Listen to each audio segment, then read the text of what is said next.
Hello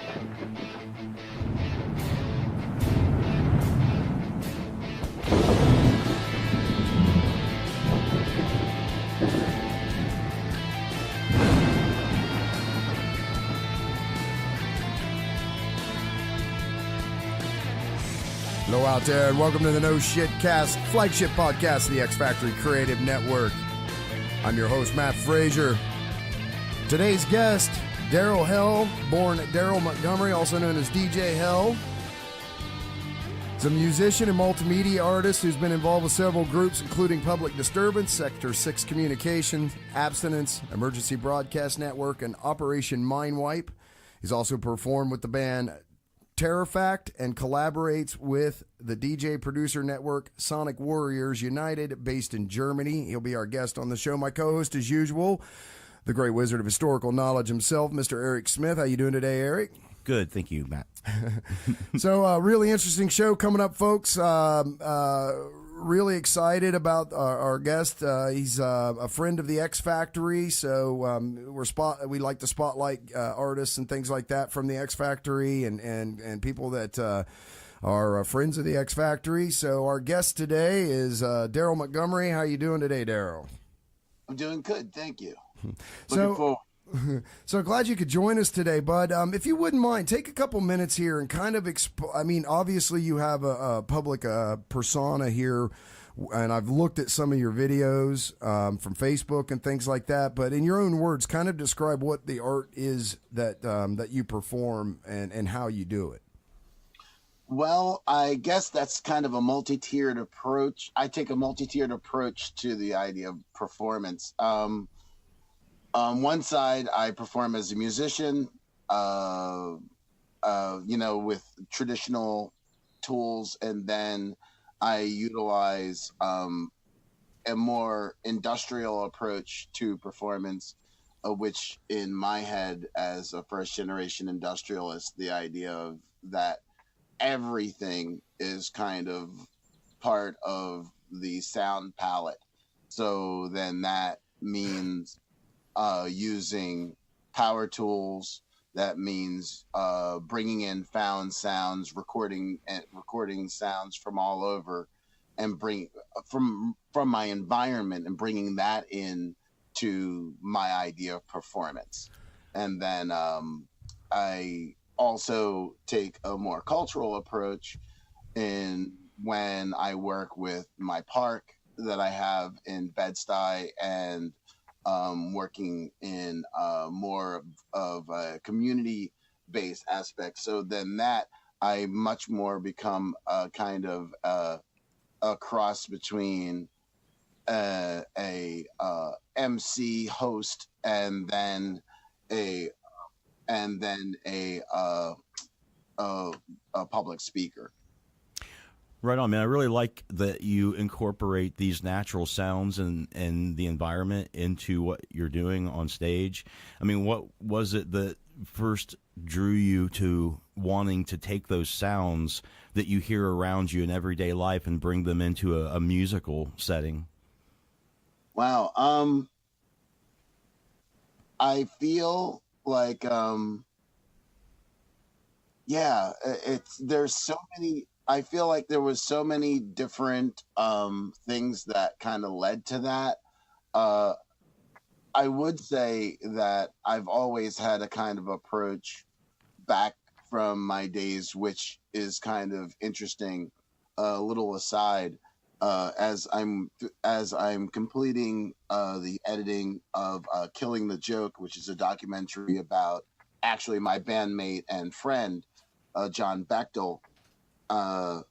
When he was talking about how he had started in working in audio, we very much had the same kind of birthing into doing audio, which was taking sounds, like taking two cassette decks. Yes, this is in the 70s. Taking cassette decks and then learning that, like, wow, if I run this one into the other one, I can edit this and I can keep playing, so I can create, like, quote unquote looping. Yes. And so, or the idea of looping. And so I can repeat this image, or repeat this sound. The other thing was cassette decks prior to, I guess around the mid 70s, they didn't have a lockout idiot feature, which meant that you could keep your finger on play and hit rewind or fast forward, and it would just kind of scooch a little bit. Yeah. So you could really create loops like that. And then as a musician, having access to, like a Roland Echoplex. And, so you use those two things together, that very quickly turns into like this weird sonic palette. Yeah. I was always into kind of experimental music. So I was into a lot of prog rock when I was a kid. I still am. But I was into a lot of prog rock. I was into a lot of psychedelia. And I think the combination of being influenced by like early releases of Pink Floyd and just weird stuff of, I was a PBS baby, so I always watched a lot of interesting media, and that kind of drew me to the interest in that. I would say that certainly the people that brought like using environments and power tools into my vision was Einsters and Newboden. So once I had gotten into Einsters, and I was clear that like this was a style of revolutionary music, in my opinion, that was completely devoid of the especially a lot of the things that we were dealing with. Like a lot of my friends were into metal, and at that point that's when metal and like rock was like big hair and so on and so forth. Yeah. And that led very quickly into me on the other side. Although we were all friends and we all jammed together, it was the idea that I was never into the kind of like celebrity of it. I loved the virtuosity of metal and still do, but I couldn't stand the kind of rock stardom of it. Yeah. And so from the as a first generation new wave punk rocker, that took me in a completely different direction. And so the early punk rock days or actually, let me go back. The early new wave days in like the early 70s to the mid 70s were just spectacular for all this kind of new music coming around that had nothing to do with celebrity. And then you get into the late 70s, and then hardcore, like punk rock and hardcore, break in a real way. And then they literally broke and split, because then like a lot of the kind of first generation hardcore people were much more connected to punk rock and new wave, because that's what we came through, versus the people who were like that kind of half generation behind us that came in just too hardcore. Yeah. And so then all of a sudden, where you used to see tons of interesting bands on lineups, it very quickly translated into, now you only see this kind of hardcore band. And then now hardcore had turned into subgenres that split up. Yeah. So, and then that, to me, by 83, when Public Disturbance broke up in 84, but by 83, we were already complaining about the idea of how there was just a standardization to the process of like what hardcore, quote unquote, is. Do you think or that? was. Do you think that a lot of that is because of the corporate influences? You know, I no, because this was before the corporates had any kind of input into what the movement was. Yeah, there Like was this- definitely a period where everything sort of started to become identical, but it was like carbon copies. especially in the heavy metal scene and things like that. So, but you're saying that it basically nucleated prior to that, and then the commercial aspect of it came after. Yeah, I mean, because when metal had always been on the kind of cusp of being mainstream, right? So then, but at that point, because, like I said, at that point, like metal now, when people think metal, they think slam dancing, they think all this stuff. But like, that's not where metal was. Like, metal didn't find slam dancing. Like, all the metalheads that I grew up with, for the most part, used to make fun of slam dancing. Yeah. And it wasn't up until thrash had the blending of that in the mid 80s of punk rock and such, that the blending of specifically hardcore and metal turned into thrash. And so then that's when, like, the sheen of the kind of boof-doo, brush in the back pocket metalhead kind of faded away and turned into much more into like what got then called glam metal. Yeah. And so, but my point is the idea, as far as punk rock is concerned, a lot of the wounds that went into what changed punk rock were self-inflicted. It was like, after a while, I think people just decided, for whatever reasons, that like, that like the kind of adventurous spirit that had originally been part of the punk rock movement then translated into this formulaic thing. And so for me, that's where industrial was like that, the blending for me of like, or the crossover, because if you look at who were the fans of early industrial music, well, it was people, punk rockers, new wavers, no wavers, and the kind of art music crowd. Mm-hmm. So then that was the thing that, like, I felt like industrial then once again in the early 80s had then opened up again the idea of anything is possible.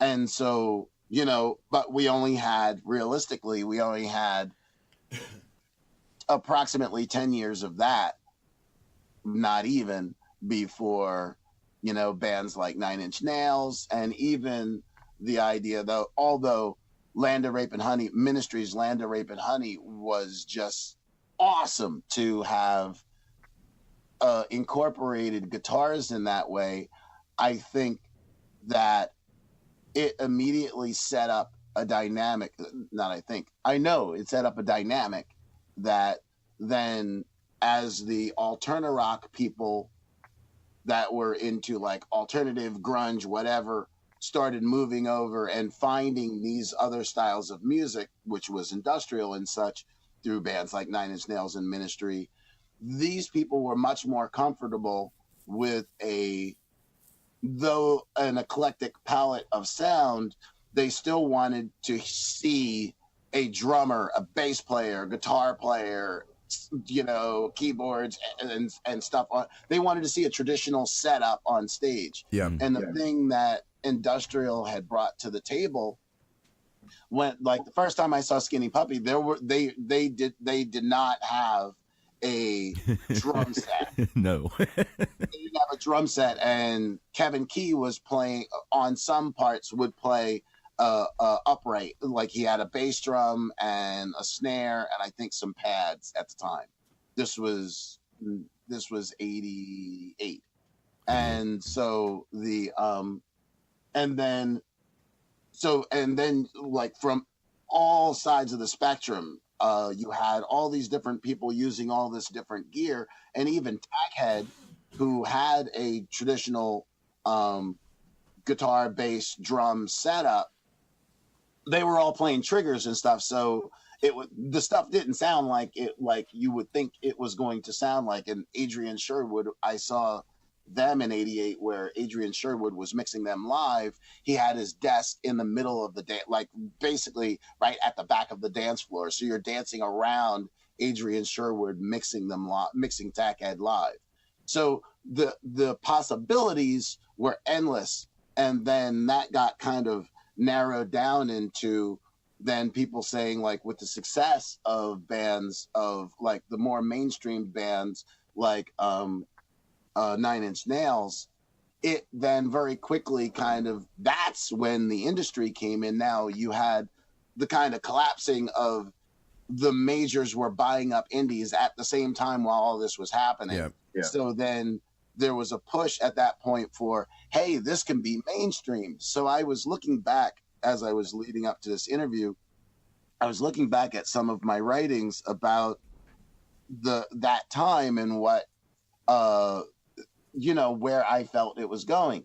A lot of people had argued with me and right through the 90s, and then it turned into videotaped interviews that I could drop on people's heads and say, remember you said this? But it was, well, this is going to bring a lot of new people to the industrial scene, and it's going to basically it was going to benefit the movement. It's like it benefited certain bands that had pop ideals. Like, I mean, the terms pop punk and pop industrial were anathema to anybody who was originally there. Like, that was not why we found this music. And if that was going to be what it was, like, in other words, if we could have seen where that was going, then I feel like it's like being a Native American and watching Europeans come over and say, this won't be so bad. Oh, yes, it will. Yeah. Oh, you're right. And so it like I felt like I was the one Native person screaming like, no, you don't understand what's about to happen. I'm just telling you. And so that's kind of like the long version of like what got me into like my style of approach, how I approach, whether it's activism or music production. It doesn't really make a That's difference. great. You sound like an explorer. It sounds like you started off exploring sound. Do you consider yourself more an explorer of music and sound, or more of a performer and writer of music and sound? Interesting question. I would say that in one of the first interviews I had done after we got signed to Furnace Records by Kim Cascone, I was asked what was my major motivation, and I said they were expecting me to say something about like a specific band or a specific thing. And to me, I said that it's really the first person who banged on a cave wall and somebody else, and they thought it was cool, but somebody else told them to stop and they kept doing it. That person's my motivation. When you are involved in writing music today, do you still carry over everything from the beginning, the exploration and the reason and motivation behind it, or is that something that you find that still is explorable in the current age and what's happening, or has it matured and evolved for you and changed?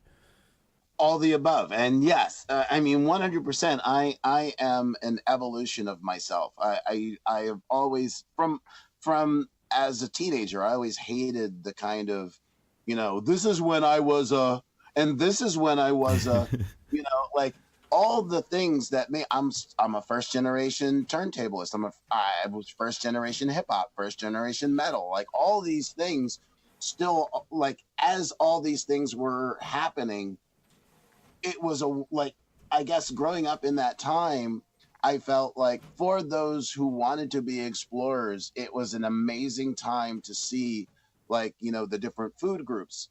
happen. Like, whereas like now people talk about different styles of metal versus the idea that I remember when there was no such thing as metal. When there was no such thing as hardcore, when nobody used the term metal or hardcore or punk rock or industrial or house or jungle or techno, like when all these things became, watching them happen, I guess is the point, and being lucky enough to be at a kind of hub point when all these things exploded. So then like I use the example of like youth now have the Crayola box that has 64 colors in it, and we had the 8. And so to make the different colors, you had to know how to blend the different crayons. They couldn't just point out magenta to you,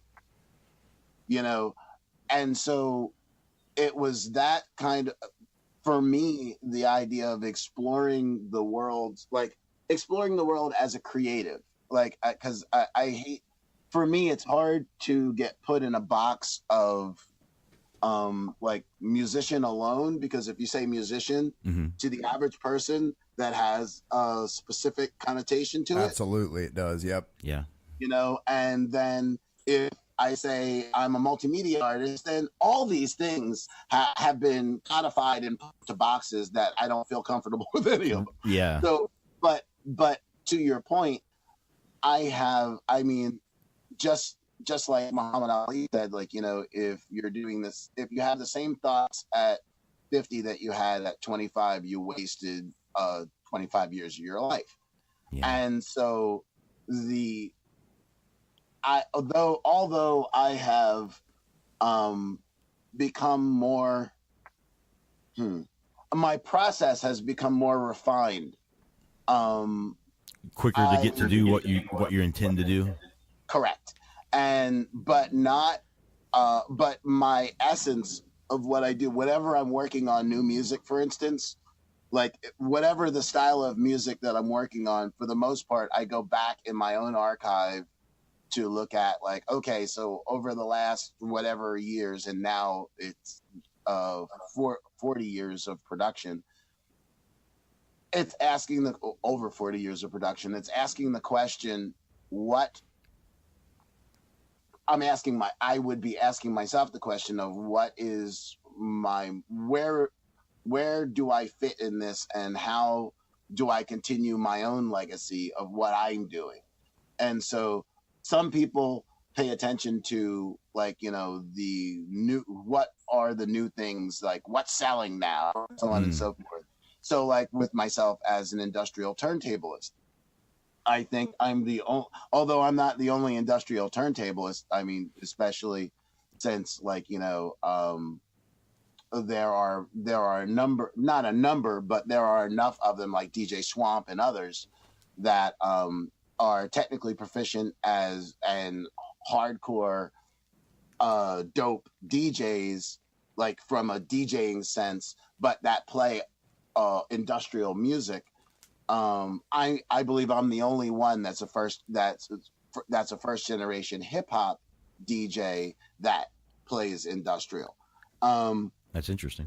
So for me, it's the idea of, like, and to use that as the example, I've been told endlessly by friends who I love dearly and so on, and and we've all been in the industry forever, but they're always like, look, you kind of have to go along with what people want and so on and so forth. And I'm like, I don't, and I don't. I refuse to, and I'm just going to keep doing what I do. And you wouldn't be happy if you went along with anybody else. It wouldn't be real. Right. Well, it's not that I wouldn't be happy. It's the idea that it wouldn't be real. Thusly, I wouldn't be happy.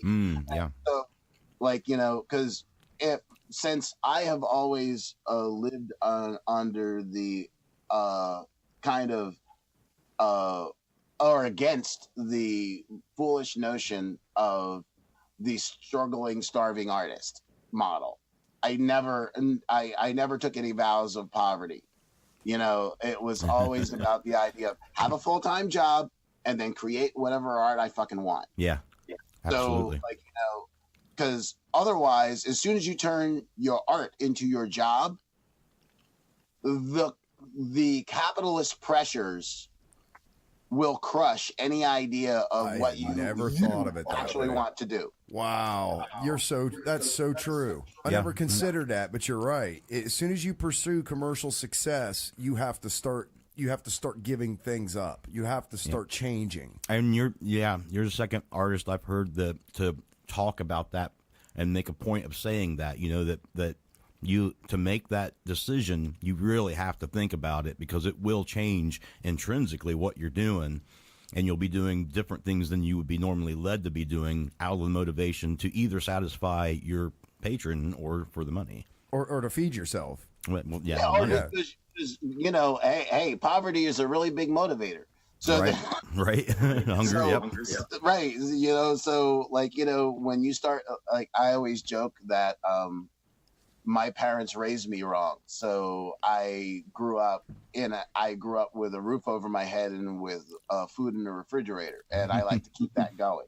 Hey, I was going to ask you, when you were growing up, what kind of music were your parents and family listening to, and what did you absorb from them, and how early in your life did music start making that connection to you, where you were like, hey man, I can see where this is coming and going from, and I want to be in the middle of it. Like, when did that all happen? And what was your influences that you were being exposed to? Not really influences, but what you were being exposed to at an early age.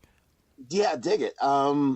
Well, my family was always into music's R&B, soul, jazz, blues, and such. You know, kind of what I would say is the kind of traditional Black family palette of music. And I think that because there was always, like, growing up in an all-white area, there wasn't a lot of, there was a small hub of Black families. Mm-hmm.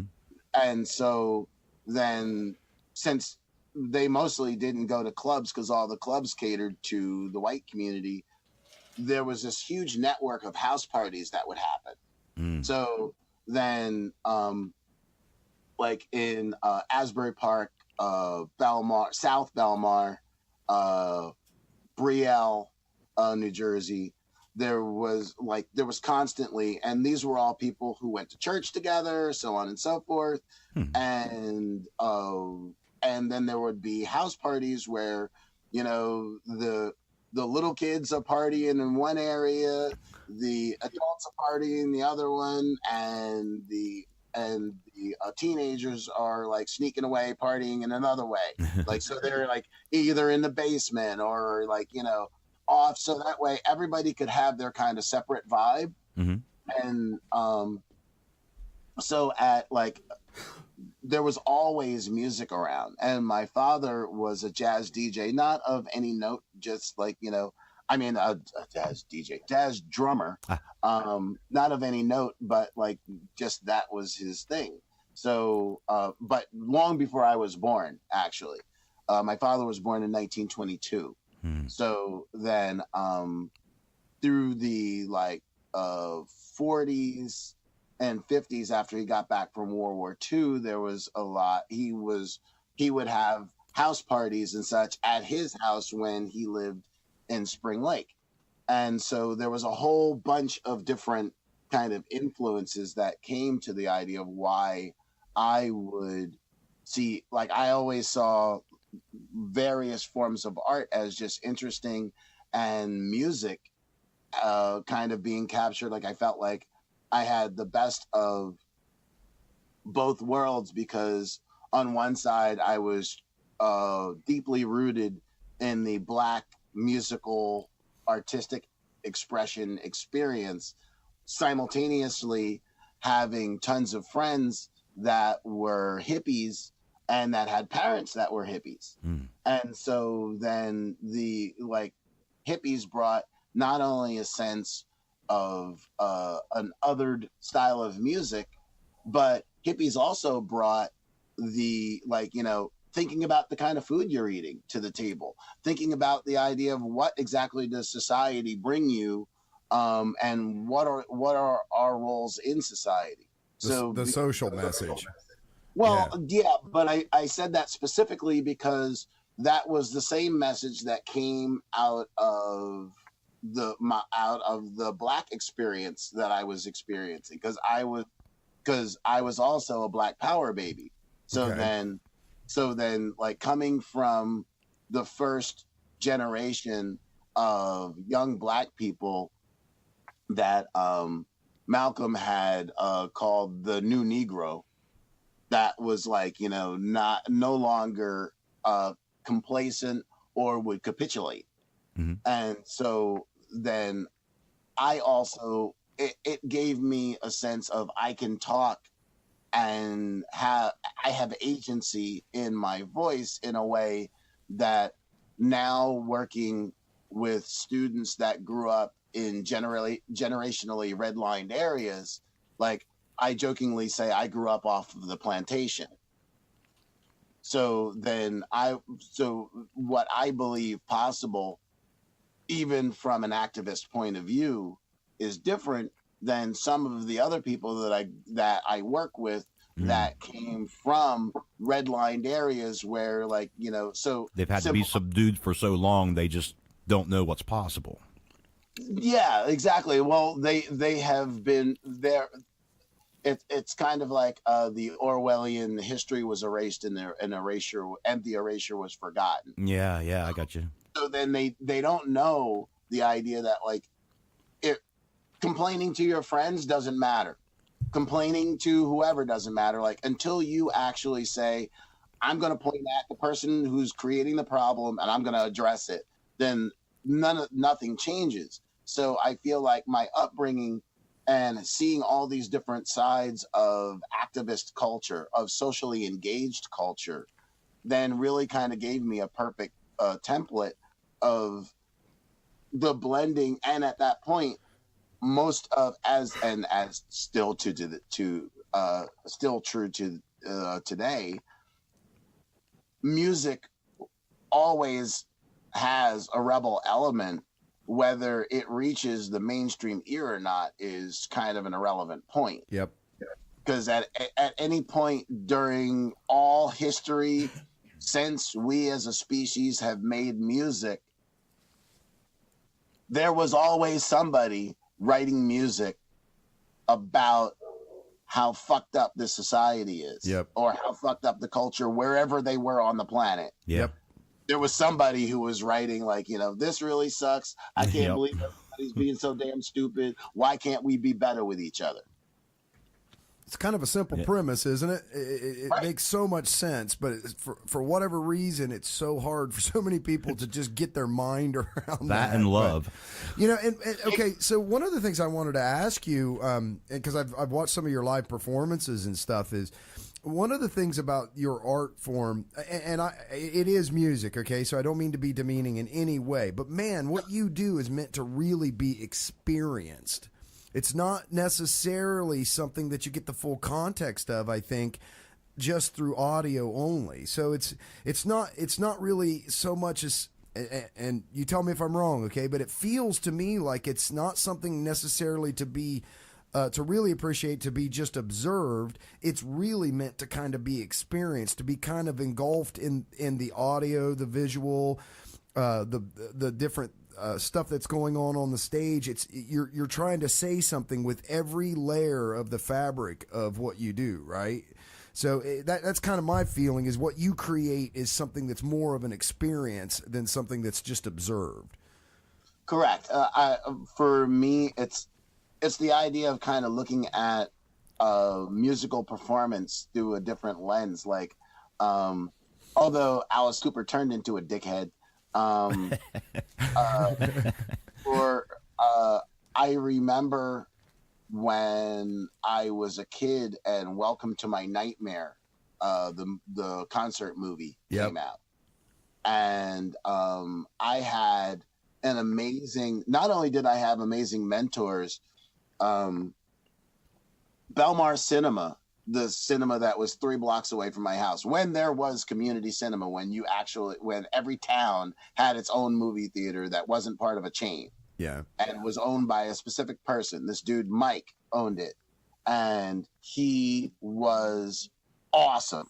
And the kind of stuff, so his sound system in there was like louder. Like he prided himself on, he had the loudest sound system of any movie theater in the region. And when I say the region, I mean literally, like, whether it was New York or wherever, I don't know of anybody who took the time to have a loud sound system to show concert movies. Nice. Yeah.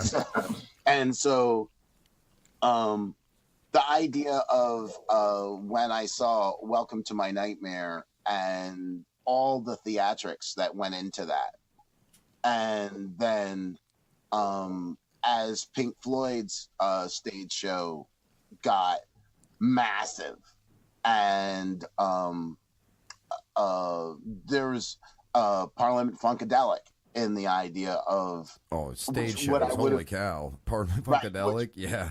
Right, which I would have certainly said that out of everybody, it would have, like, Parliament would have been the first one that presented an othered view of not only like black cyberpunk world, long before there was ever anything called Afropunk, or punk for that matter. It provided a lens of a modality of performance that I could see through the way of performance through a different lens. Like, it provided a way of, like, why did he have all these people on stage with him? Like, some people were performers, some people were singers. Like, you know, you had Fred Wesley and the Horny Horns. You had all these different aspects, the Brides of Funkenstein. And it was all kind of pushed out as, like, you're entering George's world, George's mind. Yep. So my first DJ name was either Kid Stokers or Star Child, depending on who you wanted to talk to. And it's cool. So, and that was at, like, 10.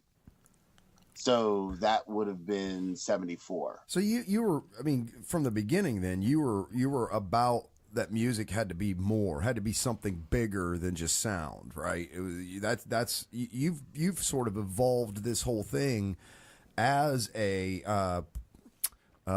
performance art sort of thing, more than just music. Yeah, well, I mean, all the music that moved me of the time. I mean, if you were to look back at, like, Sly and the Family Stone, or like any of that kind of music, there was tons of people who had real messages. Yep. So, and, like, as Gary Bird would say, the messages in the music. Like, so for me, like, whether it was like, early folk songs, protest songs, all those kind of things were the things that really moved me. And I wasn't so interested in, like, when people say, well, it had a good beat. It's like, there's tons of music that has a good beat. So I just believed I was more selective in the idea of, like, okay,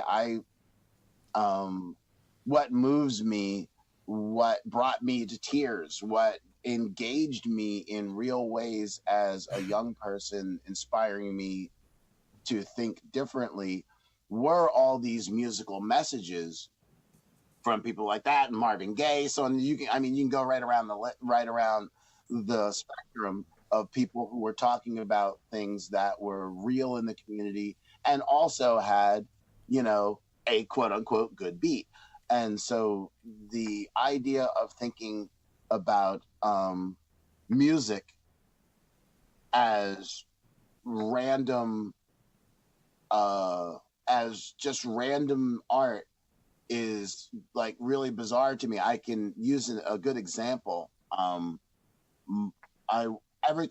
go to a lot of, like, galas and such, and because my wife is for a lot of reasons, but my wife is also a choreographer and a professor of modern dance and dance history. So then I get to go to a lot of those types of events. And I was one of the co-founders of Shishama Arts with Anita Durst, which then meant that back when I was doing that with Shishama from 98 to 2010, going to those events, I've been to a billion events that of people who were, you know, had an artistic, eclectic nature, yet whenever the music starts, it's always kind of mainstream dreck. And I never understood why that happened and that disconnect. And, you know, it's not to say, and I don't want to say, I guess the word dreck is a little harsh, but just like, in other words, it seemed like they'd be talking about people who were artistic, who had all this like these artistic visions around what they could and how they could do it, and so on and so forth, and how eclectic and experimental the work is. And then they didn't carry that through to, this is the music we're going to entertain ourselves with later. And I was telling my wife when we left the last one we were at, that like, I feel like people demand respect out of one art form and crap on the other one. Like, you know, like you're like, to talk about all these people who were in this culture of dance and performance that were so visionary and that took such an outside approach. And then where basically the music that they played, and that they play at most of these things, not throwing a brick at them specifically, it's all basically wedding music. You know what I mean? It's all music that you could have heard at a wedding. And I'm like, what the hell happened? Like, how does that happen? And why do we, as artists, allow it to happen? So, yeah. So the idea of like performance, kind of having it and music and having all these things mean like something, like if it doesn't have a meaning or a message, then I don't really, then I can't be moved the same way just because, like, you know, it has a good beat or because there's some celebrity in it. And even the idea of celebrity, especially within the subculture, is a very big problem that, like, I feel that once again, the capitalist forces have come in and kind of insert their kind of vision. But at the end of the day, because going back to the beginning, because of my interest in creating art, I've always known that, like, you know, it was always outside of what was going to be marketable enough for me to live on. It was ridiculous anyway. So, like, you know, like nobody, when we first started playing punk rock and hardcore, nobody thought it was ever gonna that, like, you know, you would hear the Buzzcocks or, like, you know, or even Iggy, like, you know, on mainstream commercials, you know. So, like, so the idea, kind of like the war where Jello Biafra had stopped somebody from using Dead Kennedys music. And like the remaining Kennedys were fighting him like he was the dick. And I'm like, look, whatever your issues back and forth with Jello, because they were a band for a long time and bands have issues like any other relationship of Homo sapiens that you put together. Yep. The idea, he was pure in the idea that you're not going to be able to use Dead Kennedys music in some commercial and codify it. Like, you know, you're not going to do it. And so none of us saw in any of this form of music, whether it's industrial, punk rock, or whatever, none of us saw, or even hip hop for that matter, none of us ever saw them blowing up and being where, like, people could be a millionaire doing this style of music. Yeah. Like, nobody saw that. Wow. So then, as I say with my business partner and bandmate, Definitely D, all the time, there's not enough money in this scene to make me sell out. So right, so you're going to do what you're going to do anyway. So I love that. Yeah, right. That's a good point, man. So when you do go to do a recording, what is your approach to trying to maintain and preserve what you do in a live situation? And a side of that question is, when you do that, how much digital technology do you use to make a recording? Well, it depends on what I'm doing. The I guess the approach I always use is the idea that what is the experience to the user that I'm trying to create. Okay. So then whether it's, so on one side, the idea of I always record, or for the past 20 years, I've always recorded my samples in video form. So that way I could also utilize them. So the videos that you were watching were from when we played with Christian Death at the Highline Ballroom in New York City, right, in 2014. That's all that music is from Delusions of Architecture, which is our latest effort.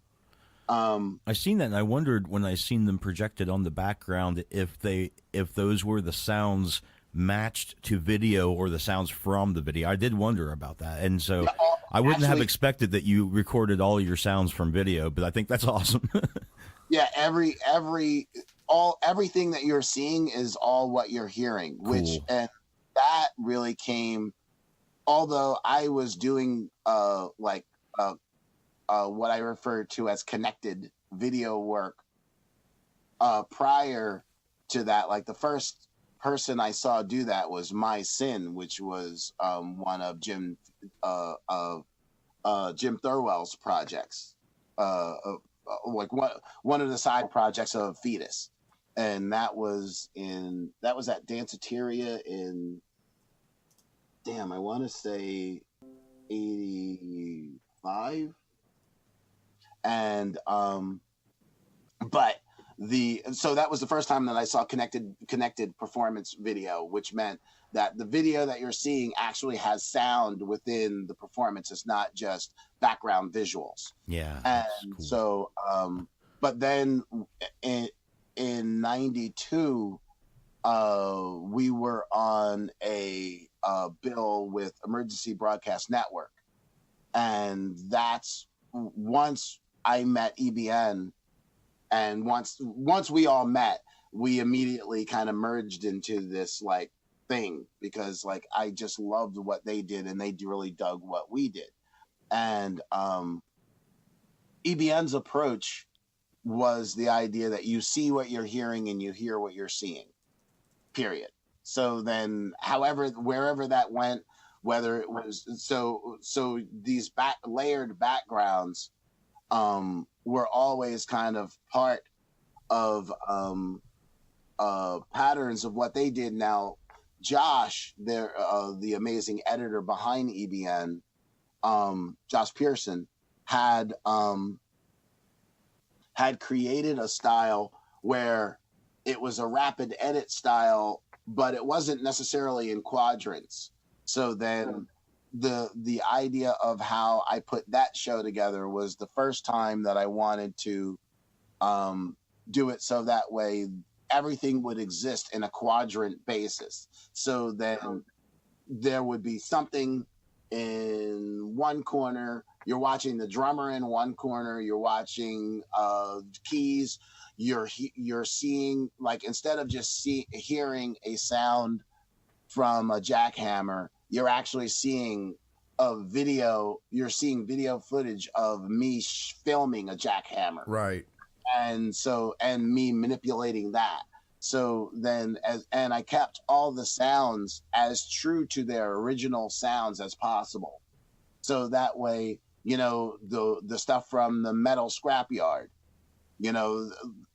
whether like when we did Delusions of Architecture, we filmed for 2.5 years from New York, from Pennsylvania out at John Bechtel's house all the way to North Massachusetts. And so there was a from Mifflinburg, Pennsylvania to North Massachusetts. It was like every kind of sound palette, tunnels, airports. Do you still sound hunt? Say it again? Do you still sound hunt? Well, for me, sound hunting is like, I couldn't create what I do without sound hunting.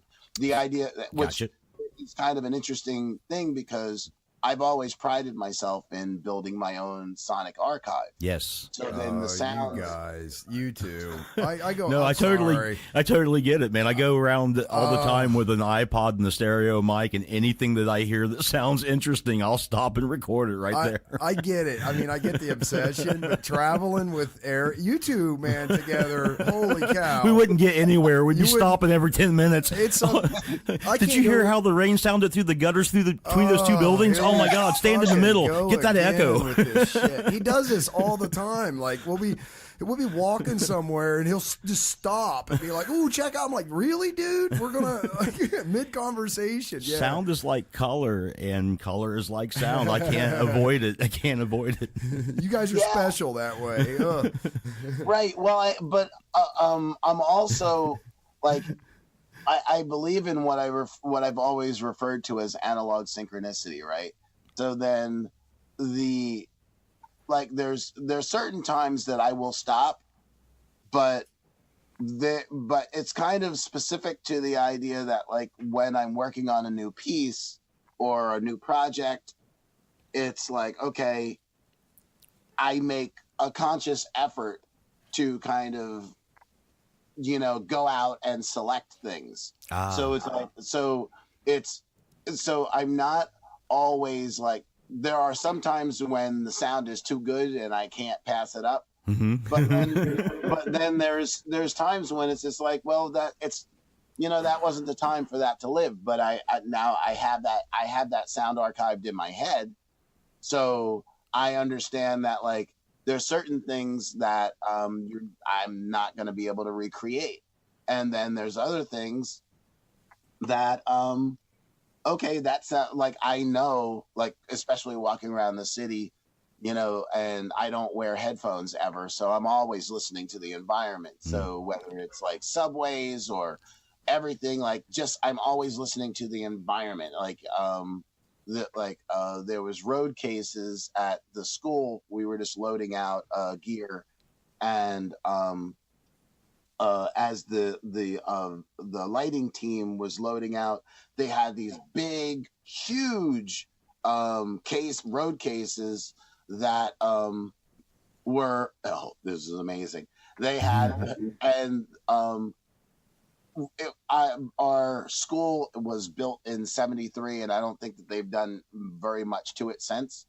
And so so our auditorium, which is, since I co-teach a class called the Art of Performance, then the auditorium is our classroom. So it's big cement, a lot of reverberation. It's a very live room. Yeah. And so they closed the lid on this thing. He slammed it. I was like, that is such an ass-kicking bass drum. So it's that. So, yep. But I never got around to recording it because, you're working, you're doing stuff. So I couldn't just stop and be like, hey, hold on a second. Wait, let me slam this again. But to the point, the reason why I use that example in, you can also see that there are songs that we were using Def Leppard's old car, and we were in this place that I call the Doom Dome, which is it's under a train bridge, and it has these arches that are the exact perfect height to the ground. Like, in all these other areas, you can't get the right sound, but in this one area, there's two arches that I could work in, that the distance from the ground to the ceiling is such that actually it creates a 6-second slapback reverb delay natural acoustic sound. Very nice. So So then we were in there slamming the car doors, slamming the trunk, and doing all things in rhythm and creating these rhythms. And then it's like, because you're building an archive, you only have to do the sound once. Mm-hmm. And then, like, you know, so we do this rhythm, or we try this rhythm and try this pattern, and so on and so forth. But so that was a situation where it's like, okay, so there are some sounds that I miss, but then we were able to get dope bass drums out of slamming the car door, where it's like, okay, if we slam the rear doors, they sound like X, whereas the trunk sounds like Y. So then, in this sense, the car doors had much more of a bass drum sound, whereas the trunk had much more of a snare-ish sound. Mm-hmm. So then, by finding these kind of so to me, part of the fun of sound creation or whatever was or is being able to go out and do these things. And it's like it was FM Einheit, when I was interviewing him from Einstürzer Neubauten, it said, when I asked him how did he get into his style of performance, he said, well, I grew up a kid banging on things, and then I just kept, that as an adult. Kept refining that. Just kept going, right? Banging on things that I found interesting. And so to me, that's exactly how I go about creating on one side. And then the other side is the kind of to rarefy my own art form in a way that if you didn't live in my environment, you literally could not create what I'm creating. Gotcha. Because I'm not whereas I could kind of put a period on that with I was talking to a sound artist that had done this really dope sound piece, that my wife was part of this festival, and this human rights festival, and they had performed, and I really loved the soundscaping that they had put to this piece.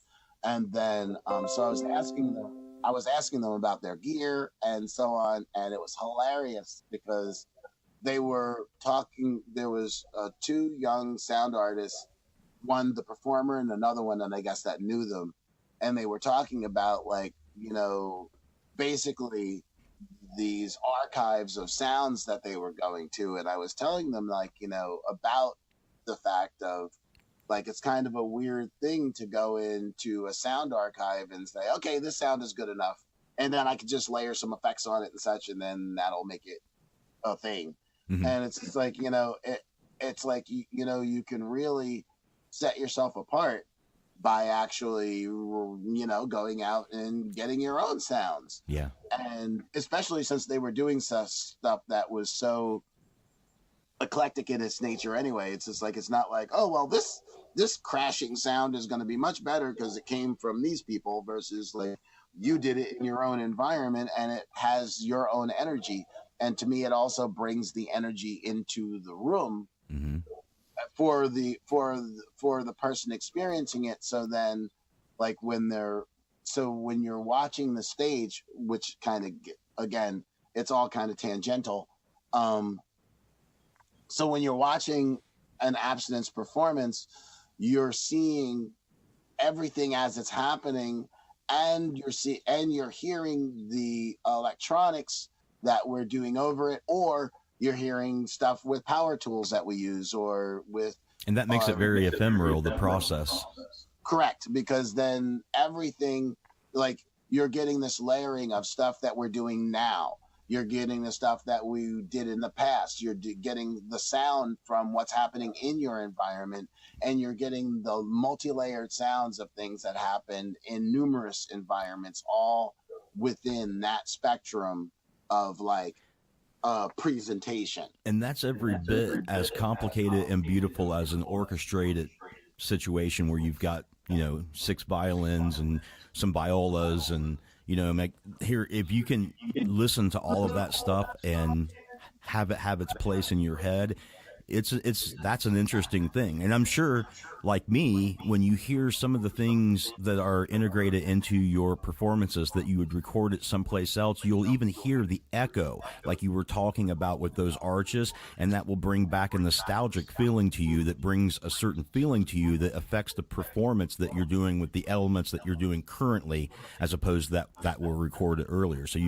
So I imagine you have this nostalgic feeling in some cases that influences the current performance. Would you say yes? Oh, I would definitely agree that, like, you know, the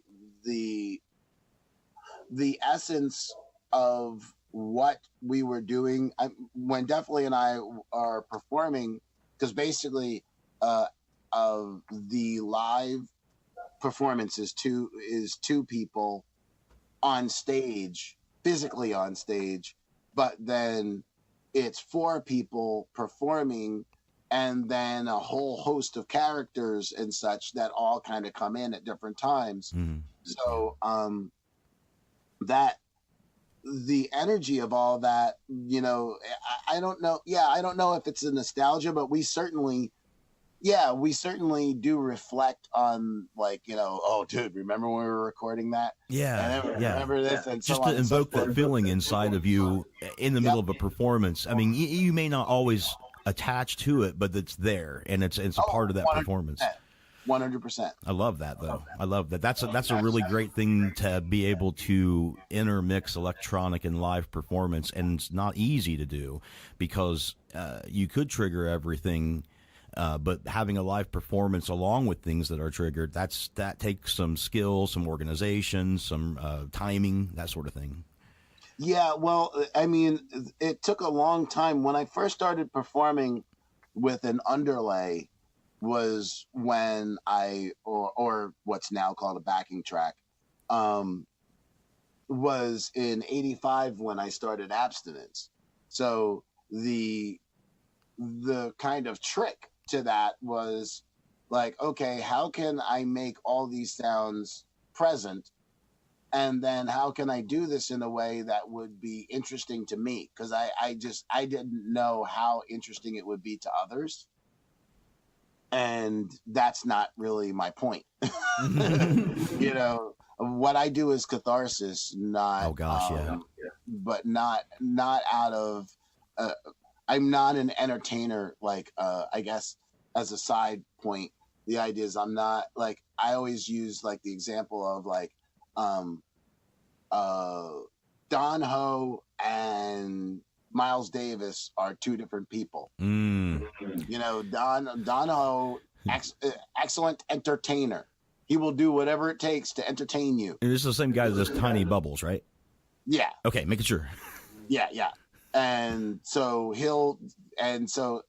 but he's an entertainer. So his goal is to have you leave feeling satiated. Now, on the other side, you have like a Miles Davis, or I could have easily said Liberace as an entertainer, because he's an ass-kicking, amazing piano player. Like, I mean, just phenomenal. I don't know if you've ever heard Liberace just jam. Oh, yeah. It's awesome. But he's an entertainer. So his goal is to make you happy with that you saw him and that you engaged it and that there was this connection, so on and so forth. Miles Davis, on the other hand, didn't have that. He's a performer. So he would create a performance that he hoped you would like, but he wasn't going to change his performance because you didn't like it. And so for me, like, the performer side or approach to me was always more kind of inviting.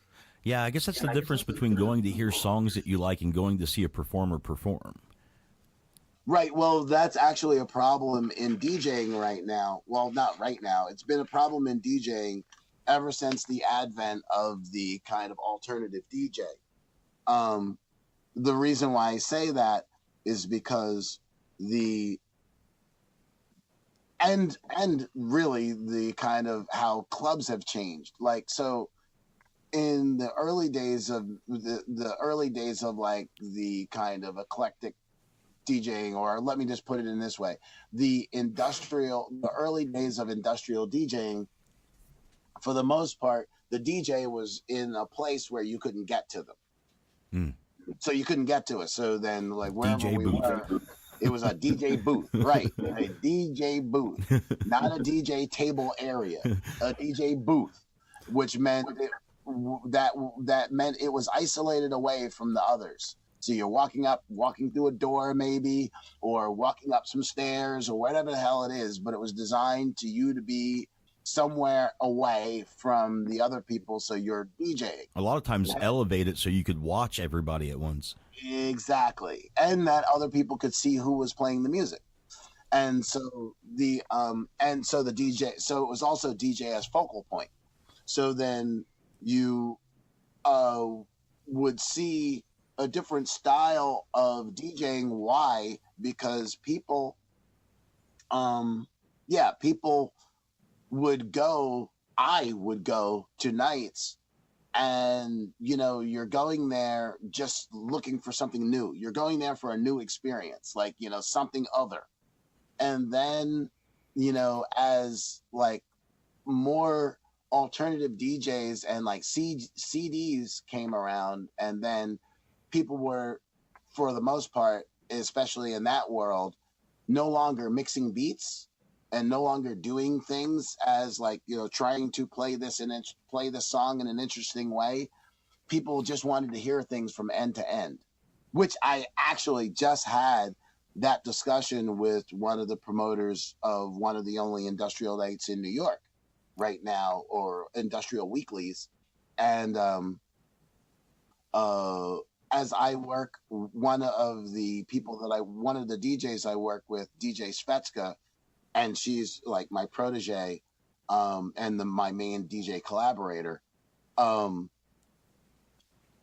We do these remix type things. Well, so for me, it was turntablism and such. And for her, it's taking the art of turntablism and then bringing it into a tractor touchscreen performance environment. Gotcha. So then she does remixes that are like this legendary outfit that I used to listen to back in the early mid 80s called the Latin Rascals, and they would do these tape remixes that were just awesome. Oh yeah, and layered and such. I have some of their mixes, in fact. Oh, dig it. So because of her style, she can do that real time. Oh, nice. Versus the idea of with the tractor S8 and stuff like that, right? Right. And so she's doing it. Her tractor only has a double input. She has the smaller one. Gotcha. So in any case, but to the point is the idea that we were having this discussion, me and Stalagmike, DJ Stalagmike, about the like what it means to be a good DJ. And so it's kind of like, well, people want to hear the song from end to end. They want to hear this thing, like, they want to be able to sing the song. They want to be able to hear the parts. They want to follow the lead. Right, exactly. And it's just like, well, you can do that at home. Yep. In like the car, at home. Like my job, right? Wherever you are, you can get that. You can have that sound going on in your head right up until you show up here. When you show up here, you should expect that the DJ is going to do something differently. Now, the funny thing to that is when I first started working with DJ Svetska, I think we were like 2 sessions into these things that I call DJ development jams, jam sessions, because like instead of saying I'm teaching DJs, it's more of the idea of giving them the space to just jam, which is what we did back in the early days of hip hop DJ.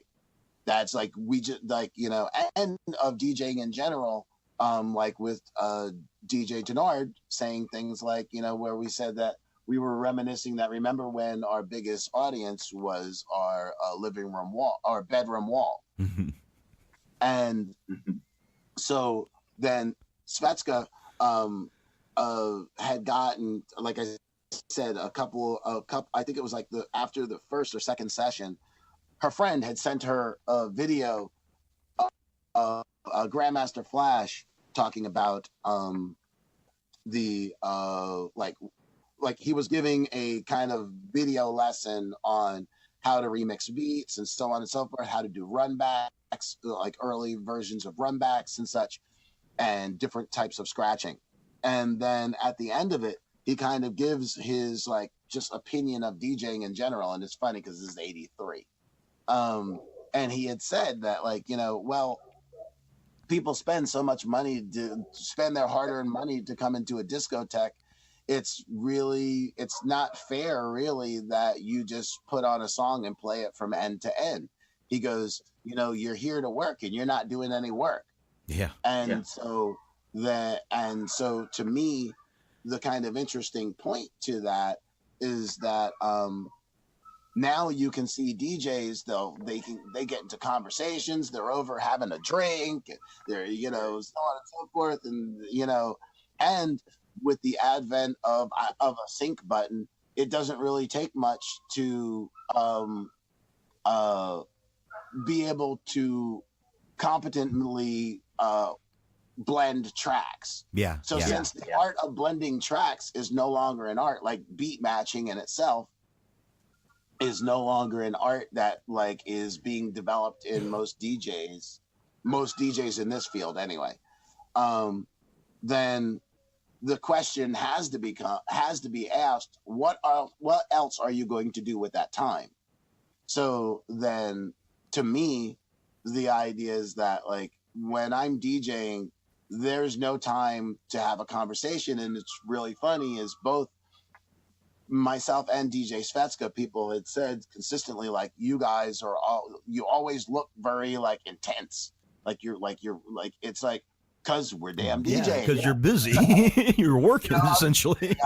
I'm focusing. Like, yes. You know, like I don't have time to look at the request list. I don't really have time to look at who's on the dance floor. This is my focus phase. Right. Like, you know, like if you come to hear DJ Hell, or if you come to a show that DJ Hell is performing at, or DJ Svetska, you're going to hear our vision of this. Now, she and I differ in the idea that, which is why I love her as like kind of like almost like a subversive weapon into the idea of how to address the issues of what music you're playing, how does it fit, and so on and so forth. She's playing a lot of music that a lot of the people from that community, from the modern community from that, like, mm-hmm. But she's playing it in a completely different way. Now, for the most part, the industrial scene has kind of turned into what I refer to as like cyber oompa. So then, hold on. Okay, go ahead. I need a little laughter time for a minute. Sorry. Okay. So like, okay, you know, like the whole idea of like, you know, bands like Consolidated and Meat Beat Manifesto and Skinny Puppy and Tackhead and all the kind of funkier bands. Download. Download. Warsaw, right. And so on. The like, you know, it's kind of like a funkless scene of like, you know, like after a while it gets, to me, it gets almost boring to dance to, and I'm a dance floor person.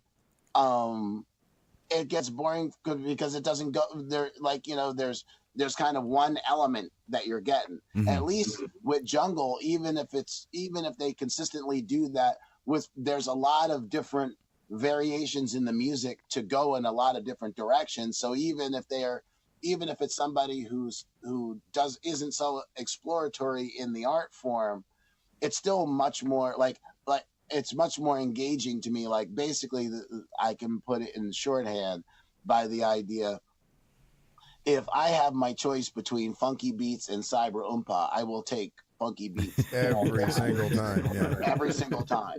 You know what I mean? If I just have to hear a versus a Right. That's going, like, as soon as I hear that, that's going to make me move. That's going to make me tap my foot. It's like the cyber umpa thing. It's like, it's kind of like what the cyber umpa thing like is. a marching band. Yeah, well, it's what disco did to funk. It's what disco did to funk, where, like, you know, you heard like funk took all the movement out of it.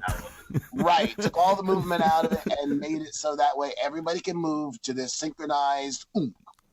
Yeah, it's very. So it just like bounces up and down. It's straight. It's very straight up and down. Yep. Correct. Right, and so that then creates, to me, an overall environment. Not to mention the idea that a lot of the politics, so like bands like Consolidated, really kind of get are like bands like Consolidated, Abstinence, Puppy. There's certain bands that are allowed, like Meat Beat, Ministry. There's certain bands that are allowed to have, or that are expected to have, a message. Atari Teenage Riot, you know, but outside of that, it's like, you know, it's far too often it's about people being angry for no reason, or like, you know,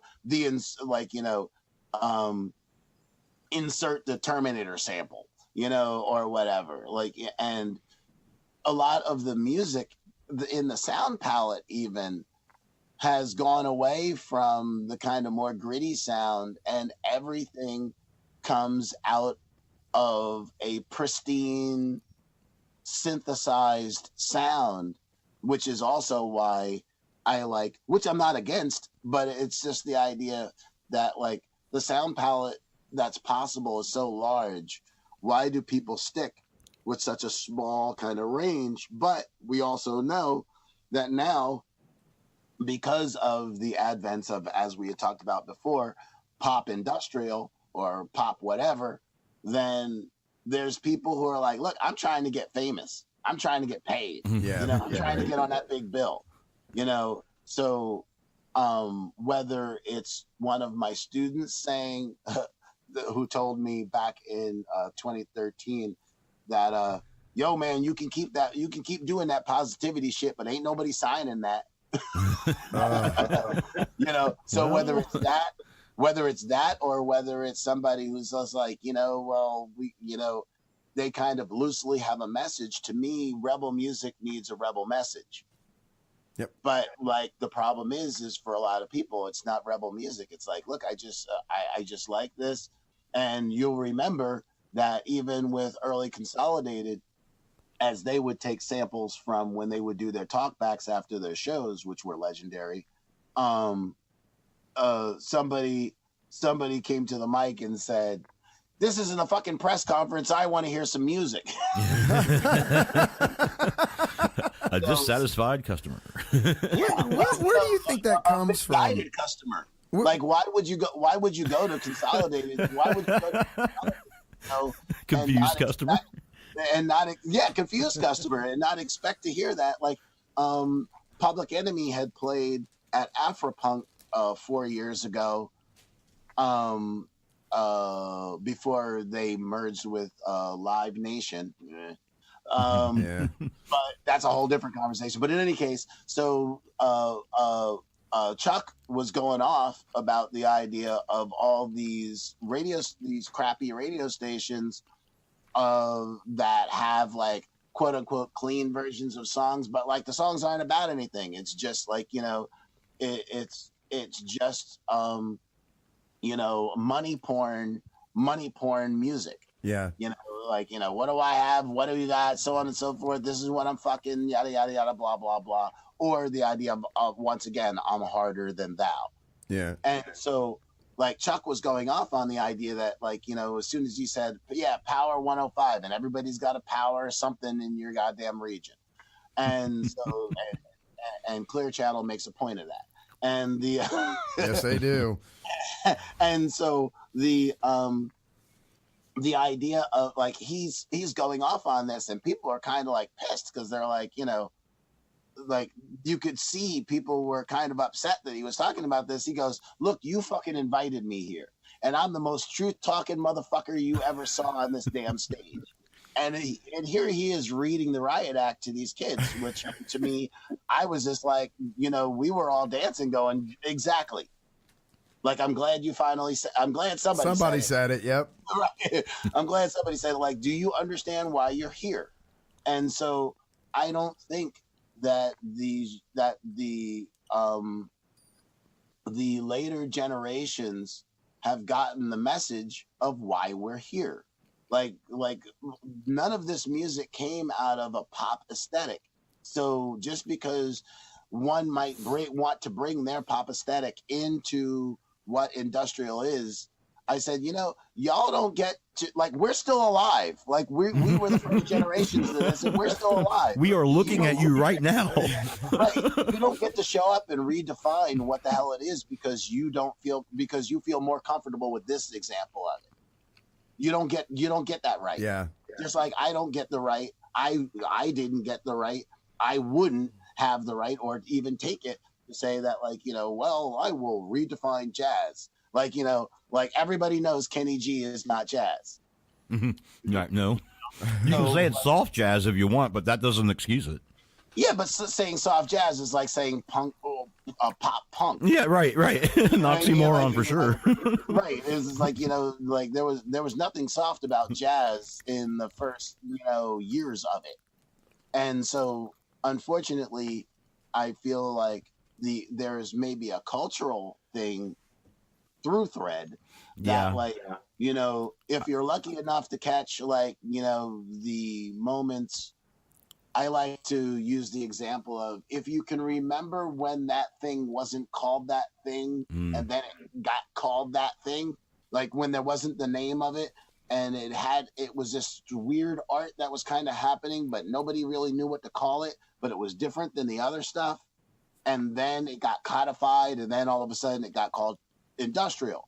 Or, like, even though, like, Genesis Peerage and Throbbing Gristle and the idea of industrial records, different. It's been a long time since I heard those names.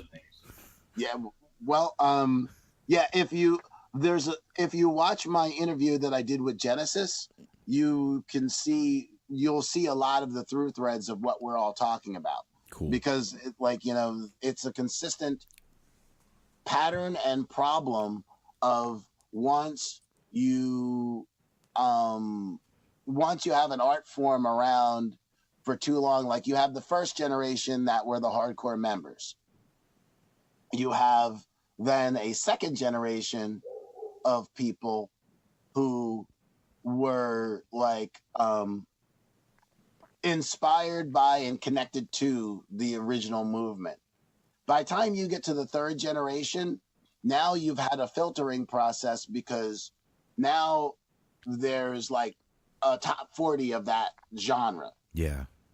Because now there's certain people have risen to the top and others have kind of fallen off, versus like when you're looking at industrial and when you're going through a pile of industrial records in 87, 88, 86, you're just, everything is dope. And like nobody, like Severed Heads was no bigger than Throbbing Gristle, was no bigger than Ministry, was no bigger than this one. They're all just bands. And then all of a sudden, then there's this top 40 that happens. And then there's the people who gravitate towards those big shows. And then before you know it, those people become representative of the music. So then realistically, the third and fourth generations decide what that genre is going to be remembered as. Yeah. Because most of the people don't remember the early days. And now, even though they have the biggest data set ever to the history of our species roaming around in their pocket, they don't take the time to actually look back and see. For the most part, there are people who do incessantly, but there's the majority of people do not, and so it becomes so then you have people who start talking about, I remember the old days of industrial. Yeah, remember like around 99, 2000. Yep. I'm like, don't confuse your old days with the old days. The old days are when you can't remember when that thing was a genre and it turned into a genre. Like the early days of the genre versus the person's developmental early days and how they developed their awareness of the genre. Like basically, if you showed up and it already had a look, a fashion, and a codified name and places where you could easily go see it, then I'm just telling you that you probably weren't around. So it's the idea of, and it's not discounting somebody who hasn't been around, because that becomes the other side of the ignorant argument, which is that well, if you haven't been around forever, then you don't matter or whatever. Everybody matters, but you still have to find a sense of, I've always had reverence for what came before me. Let me word it like that. So anybody who came before me, which was why interviewing FM Einheit and Genesis Peerage and all these people that I've talked to, Harry Allen, who was the media assassin for Public Enemy. Talking to these people, for me, it's about grabbing these foundational interviews, Alec Empire, of how he created hardcore records. Oh, yeah. Digital records. And so, so to me, it's like I'm inspired by the innovative energies of others. So it never, as we were talking about before with the, what were my influences in Parliament and such, I never felt the need to imitate anybody I respected, idolized. It was always wow, that person ran to the margins in their head, and that makes me run further to the margins in my own. So it's about getting that artistic spark out of someone else, but taking that artistic spark somewhere, not just okay, I'll copy what they're doing since I like what they're doing. But making it your own. Yeah, imitation is not the highest form of flattery. Imitation is this imitation. Have you ever get into anything like John Cage or Art of Noise? Oh yeah, no, and it's funny. Kim Cascone, who's my musical mentor and who had signed Abstinence to Furnace Records, he actually his son is named Cage after John Cage. Nice. But as far as Art of Noise and such, again, these were all things when that band first came out. I was just this is the most awesome shit ever. Absolutely. The sound palette was just so amazing, broad, aggressive, loud. The drums were huge. Fairlight CMI. Yeah. Right. It's right. It was, yeah. I hearing that stuff was just so big. The first time I heard Public Enemy, and Public Enemy changed sampling as we know it, because before that, people were just taking loops and so on and so forth and doing this. And then when the Hank Shockley and the Bomb Squad created the sound for the sonic palette for Public Enemy, that was no one had ever done that kind of layering prior to them. Yeah. And taking this little sound from this protest and this Miles Davis horn and turning it into a siren and amazing. So on, and just these abrasive sounds that perfectly merged hip hop, punk rock, a hardcore approach or a punk rock approach to the idea of what we're going to do, and a black militant approach to how we're going to say it. Yes. Where we're going to be unapologetic in how we address the issues around us, and that changed people's lives, man. Correct. And and helped a lot of people from a lot of different backgrounds see the idea of what rebel spirit looked like. And then, of course, no different than like, you know, the rebel nature of when Norman Lear created Good Times, and how JJ became like dynamite, and then all of a sudden, before you know it, like the stories that were really coming out of what was Michael, the militant midget, those kind of stories were going away, and JJ was more the focus. The same thing happened to Public Enemy, where like Flava Flav became the guy. Now the odd thing about that, which very few people mention about Flava Flav, if you go back, it was Flav himself who said, "If you heard Flava Flav sold out, you can get the hell out." Who was the only person in Public Enemy that sold out? Yeah, Flava Flav. Yeah, The only one. Flavor of Love. Flavor of Love, right. Yeah. And like, you know, like, which I could not watch a single episode of that crap, nor do I mean, I hate reality shows in general, but there was a specific kind of pain with him, because like all these other people in these reality shows were people who came out of nowhere and who could give a fuck about them. Mm-hmm. But he came from someplace that actually had a basis, that had a frame. And it's just like, but dude, like you, although I get it, you were always comic relief, but you were intelligent comic relief, and you stood for something. Yeah, and you stood for something, right? And now you stand for getting paid. And it was a powerful thing that he stood for. I mean, I would think I wouldn't throw that away just if it was that powerful. And if I had made that much of a difference to people and had taken that turn at that time in society when no one else had, I would probably feel a responsibility to continue to uphold that for the rest of my life to some degree.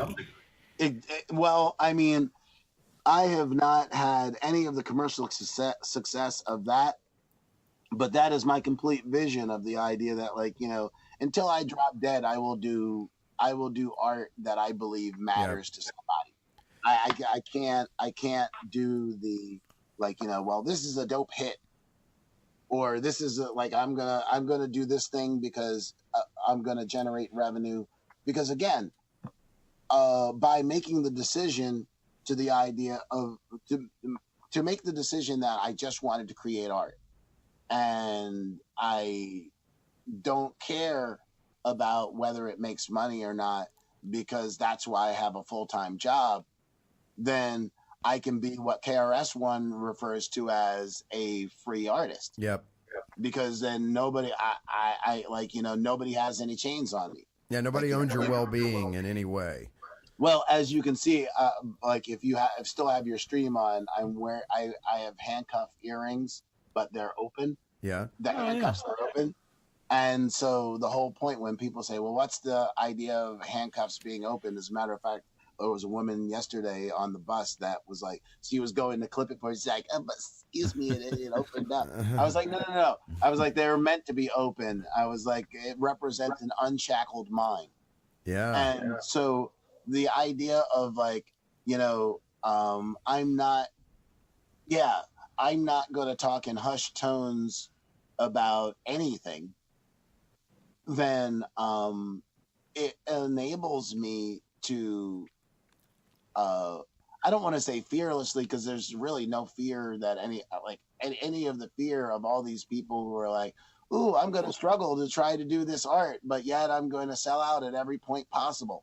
Yeah. And it's like, you know, well, what's the fucking point? Like, you know, then at that point, then you need to pay me enough that I can actually live.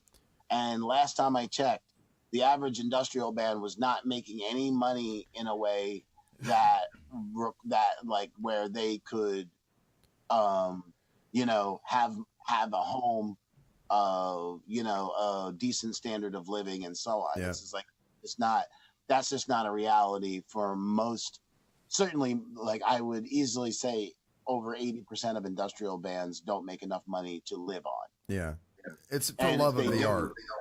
Yeah, well, and there's the point. It's like, well, if I'm going to do it for the love of the art, then what? I guess the question becomes, what is the art? Like, how does one define that? Yeah.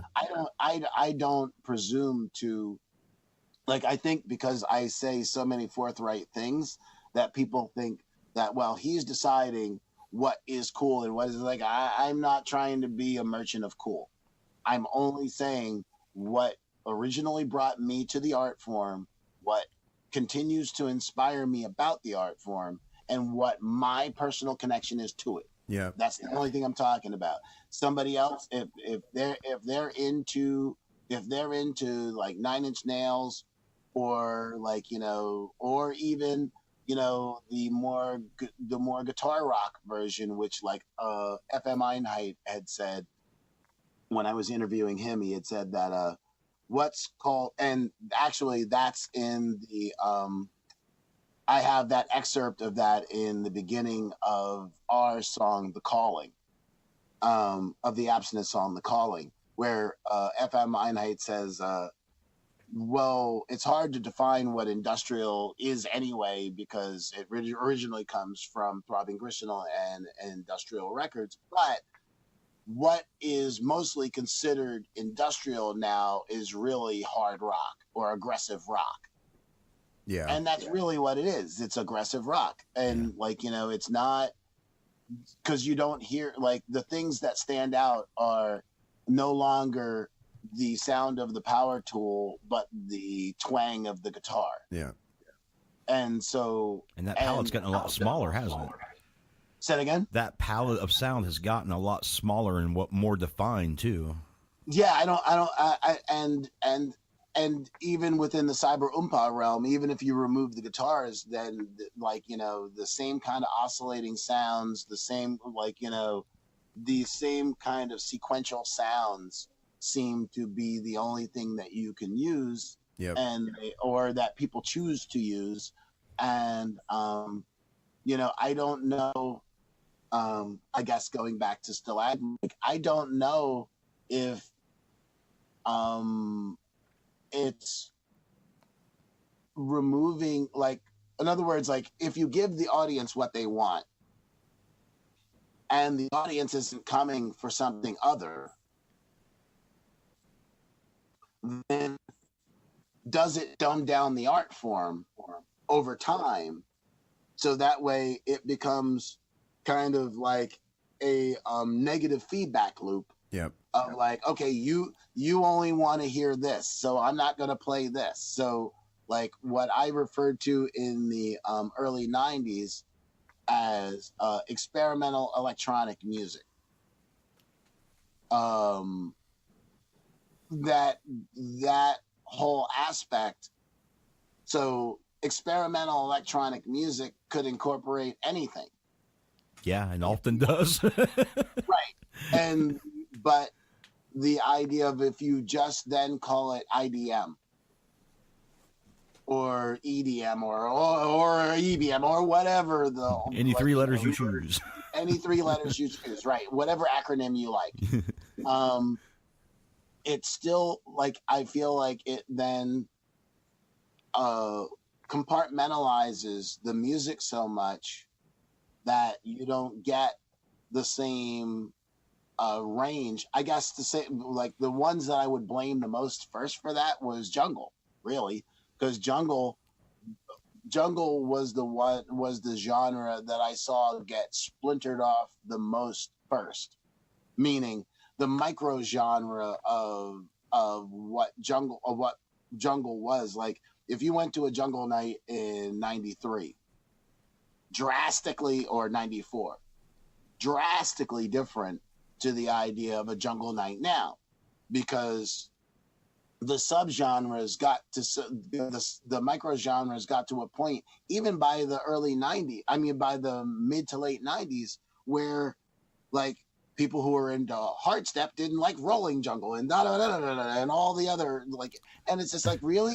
Like, you're all part of the same fucking food group. Yeah, and it's a whole sound and rhythm. So I mean, it's weird. Yeah, that's weird. They do that with games too. Weirdly enough, people do. I don't know why, Yes. but it'll be the essential thing that you're doing, and then doesn't matter what iteration it is, people will fight it. Well, I know we've talked about this a little bit, Darryl, and I'd love to get your opinion on this too. And I want to ask you about your Buckminster Fuller comment too. By the way, I want to make sure I get to that before we finish up, because But we find that it's part of the human condition to want to find your tribe, to find your group, you know, and we think that, or at least I feel that the internet and social media and stuff has made that so much easier to do today, which in a sense is a really good thing, but also because everything becomes now so fractal that it's kind of a bad thing in a sense too, because all you end up with is shit tons of factions all screaming at each other about why their tribe's the best, you know, or why their version's the best. Yeah, well, in other words, like I agree with you 1,000% that, like, you know, the way that people have utilized the tool of being able to connect with others, it's the equivalent of you driving a Maserati in a demolition derby. So the fact that so many people, like, finding their tribe means has to come in such a non-confrontational way, I guess is the point, or completely confrontational, right?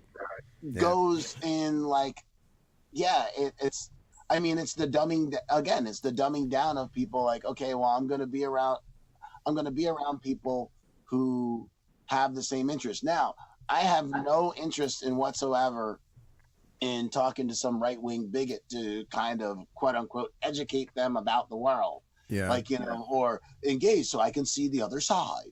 You know, I don't need that.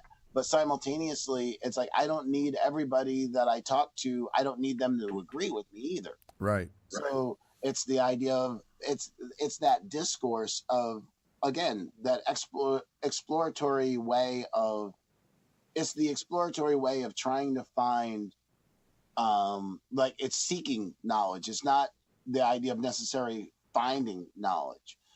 And so the kind of dumbing down of the culture then becomes the byproduct of people who, you know, even outside of music or art, have been dumbed down to believe you can only hold one thought in your head. You can only do this. Like, everybody's good. You can't beat City Hall. You know, people are told all these kind of things. And so since they've been given this message, and you have kids that, let's just be honest, the society is a much different culture. People are acculturated differently. Yeah. I mean, we're that because, like, you know, where I grew up in a generation, we were pretty much the last generation of kids that grew up where it was like, go out and play. Yeah. So then in that act of going out and playing meant that, like, okay, when you're really, really young, you played with, like, the people who were a couple of houses away from you or whatever. Right. Then now you can go to the end of the block. Now you can go around the block, but don't cross any streets.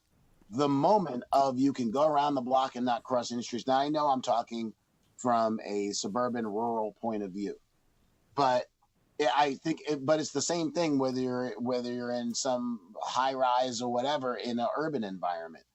There was a certain proximity to home that would grow, and okay, these are the areas that I can go. Now, as soon as that got expanded to a certain point, and, you know, you're 7, 8 years old, the person that you were friends with when you were 3 might not be as cool. You might now meet somebody who's like you vibe with a lot better.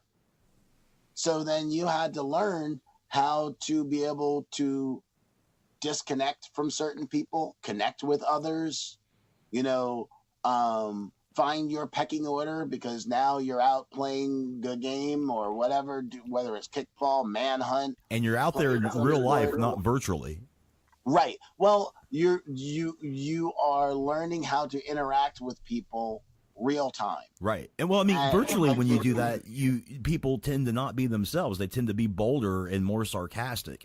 Right. Well, that's why I meant real time is the idea, because the veil of anonymity is not there. Right. Absolutely. Yeah. So then, like, you know, you're looking somebody in the face as you're engaging them who could reach out and choke you to death. Yes. If it's something stupid.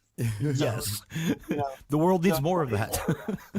Right. So then, which is much different than a generation who grew up in play dates, firstly.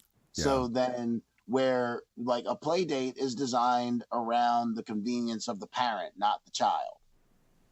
So then it's like, now Jimmy is a pain in the ass, but Jimmy's parents are friends with my parents. So I have to play nice with Jimmy, because if I don't, this is going to mess up a whole situation of like that they need, because they need me to be babysat, or I need to be babysat, or whatever the situation is. Yep. But you're messing up the infrastructure of the family. Yeah.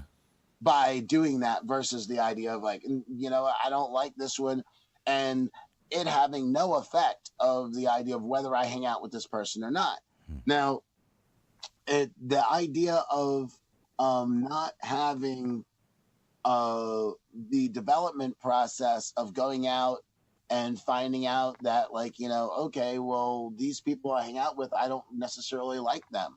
So, or there's one in the group I don't like, so what do I do? These kind of things are less, they happen less, because the kids don't have as much freedom to develop themselves. Yeah. So then if you stack that on top of the overhyping of everything, you know, the codification of everything, the generation-like factor, where if you watch somebody on Instagram, like I love, I think it was Sarah Silverman that said, Instagram is Twitter for people who can't read. And like, you know, and so you watch somebody, right, scrolling, and the subways are wonderful laboratories for social, like, you know, for observing human behavior and social behavior and human behavior. So you watch somebody over somebody's shoulder while they're scrolling Instagram, old and young alike, doesn't matter. It's a process that I'm like, what the fuck are you looking at? Like, all it is, like, picture of me, selfie. Wow. Somebody else's selfie. Scan. Breakfast. Now, selfie. Yeah. Breakfast. Yeah. Selfie. Lunch. Selfie. Date. You know, video clip of something that no one's going to watch because it has horrible sound. You know, of the show that I was at, that I was covering. You know what I mean? And it's just like, dude, nobody wants to hear the audio from that, and you're fucking everything up. Yeah. But the point being is the idea that, like, it becomes this kind of this feedback loop of people who are so interested in creating an image of self that they don't even understand what self is, because it's always in connection to, like, my students will get mad that they posted a picture and enough people didn't like it fast enough. Oh, wow. Right. Or I sent you a text message. Why didn't you answer me back? Like, oh my God. Yeah. Like, remember the days where if people called your house and you weren't, and no one answered, and there was no answering machine, that they just tried back. That was the end of it. Yeah, right? You didn't hear anything like, "Hey, where were you at, man?" Brothers, I'm so glad that you said that, because I was just talking about this the other day with somebody, and we were going back and forth on the idea of, like, you know, what happens when you call, and who was it that I was having that conversation with? I think, my friend Jenny, my childhood friend Jenny Chaplin. Mm-hmm.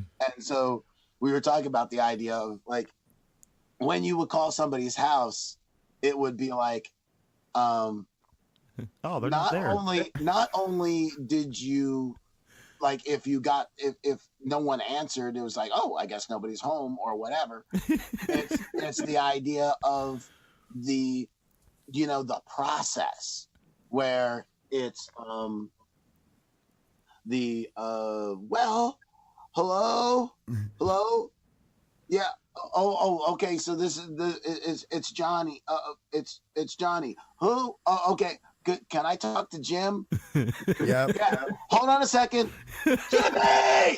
Yep. You hear the phone hit the table. Hold on a minute. He's out there outside. And then you have a conversation with someone while you wait for him to get there. Right. Either you have a conversation or you get to hear their conversation, because then they just put the phone down. Right. They put the phone down, and then you just get to listen to their conversation forever.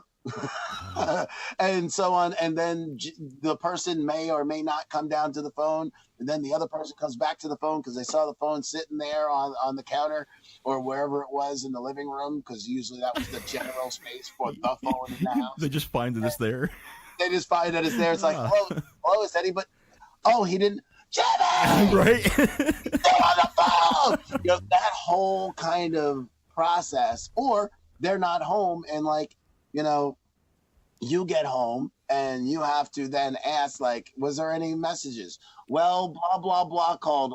I think it was blah, blah, blah that called. Yep. really direct answer on who called, what they were, and, you know, nobody could leave a message of what they were calling about. Right. Like, you know, like, nobody got that right except for the families that were more organized and had the pad right next to the right, phone. yeah, right next to the phone book and the phone pad. Let me write down a message for them. You know, and so I feel like all those kind of aspects of how one engages the society around them have broken down.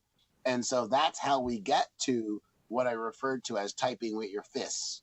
And like, you know, all that kind of stuff where, like, so for me, the idea of like, I like to be an example, or I work to always be an example of how you can fervently disagree with somebody without calling them, you know, Republic cunt or whatever you want, whatever the thing is. Yeah. But like, you know, I don't need to, like, we can have a civil discussion about the facts. I'm not going to debate your philosophy. Your philosophy is your philosophy, whatever that is. And I don't care where you are on the spectrum.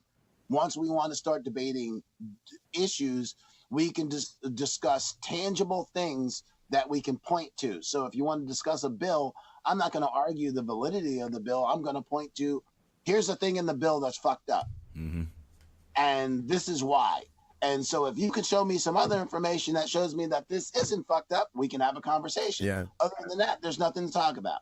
I would love to just get past the point where everybody talks to each other only from their tribal point of view. I mean, man, boy, that's not saying much, but my God, it seems like it's a colossal undertaking for people to just shut up for a second and consider this from someone else's point of view.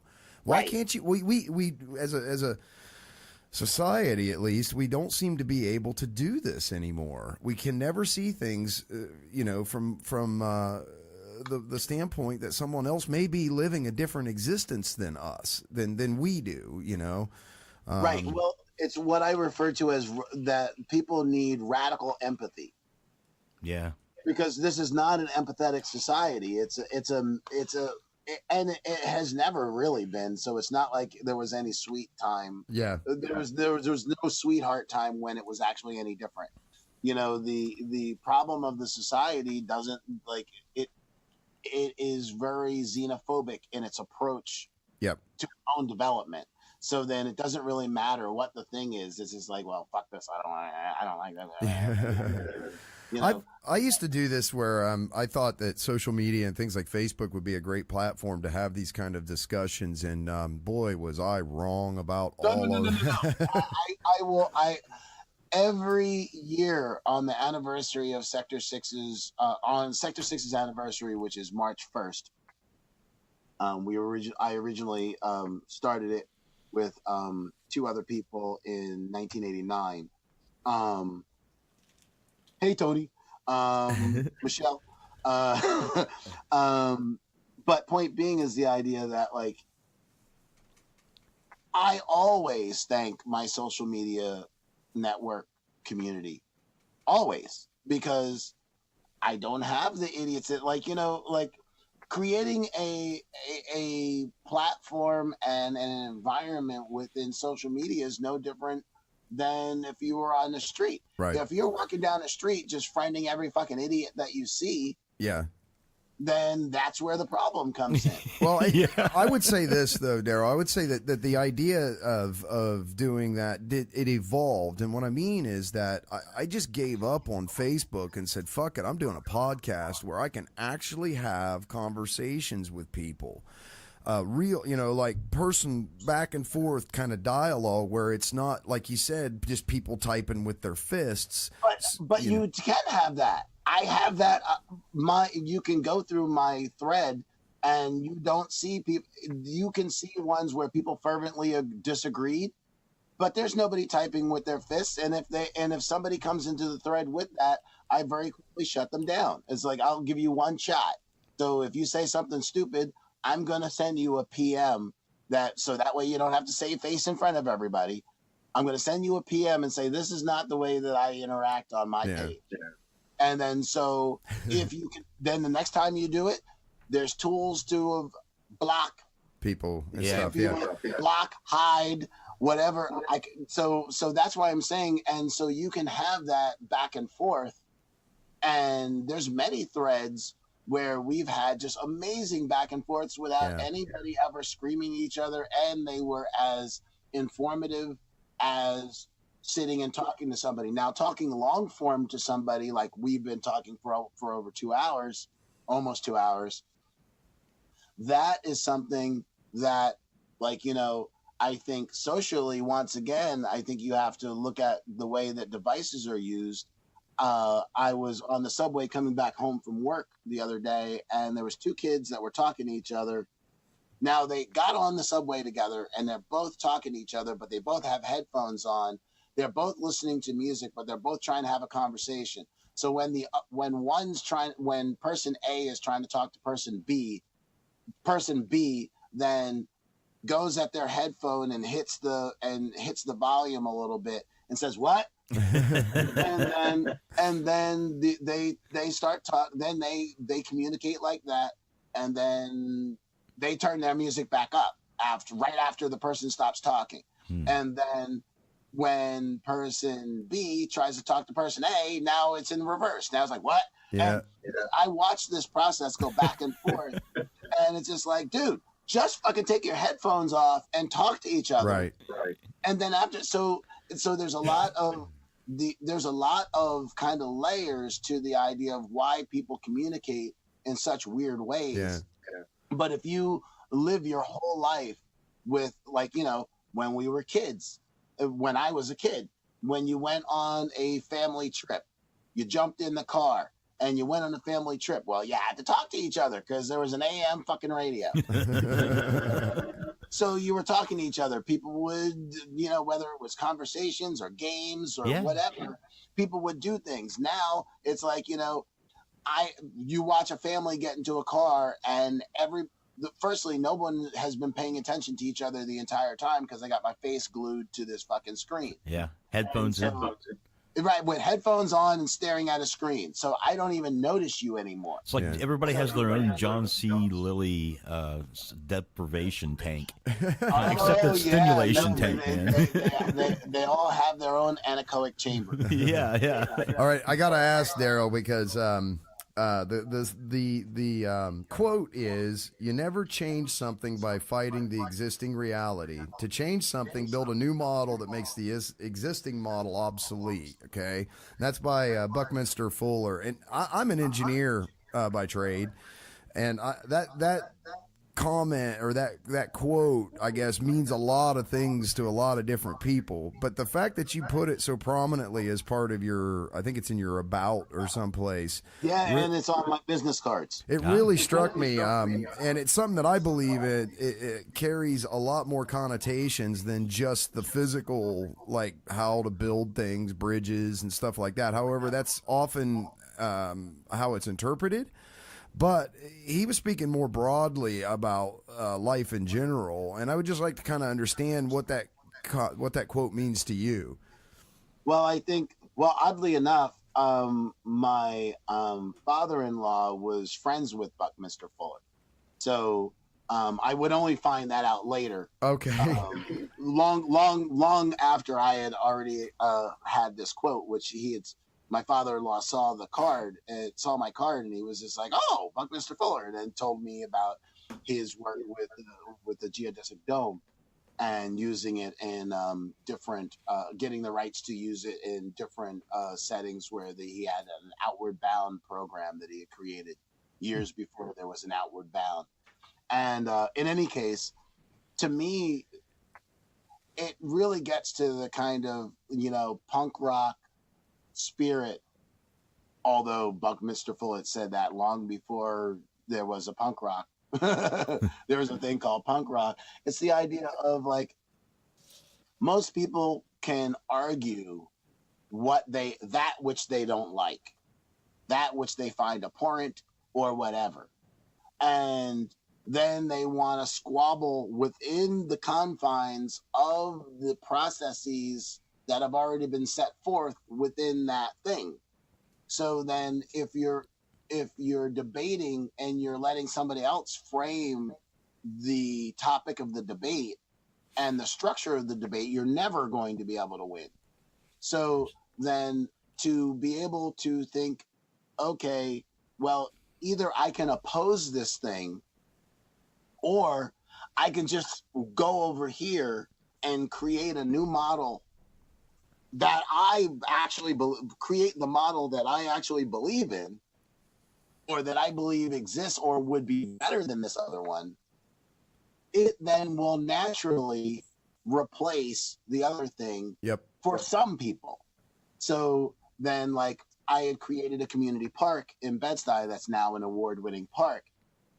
And when I originally was putting together the idea and designing the concept, there was a number of people on that block, because it's around the corner from my house, that couldn't see the vision. They were like, why do we got to do all this? Why can't we just plant some flowers? The naysayers. Yeah, the naysayers, right. And so instead of trying to sell people on an idea, I just kept building. And, you just do the work. Yeah. Because the best way to deal with naysayers, because naysayers are usually non-doers. Yeah. So then it's real easy to go in and be a doer and actually, all right, well, I created this. So then if you don't like it, fuck you. Right. That's where that's where the punk rock spirit comes in, of the idea. I don't need you to like me. So I'm cool with you hating me. As I tell my students, it's okay if somebody calls you an asshole, just don't be one. Yeah. Yeah. Well, that's kind of the idea of it, and this is the funny part, right? Because it takes the same amount of damn energy. It takes the same amount of energy to shit on something as it does to go out and put your effort into something that is better, or is, like you said, is going to replace that, right?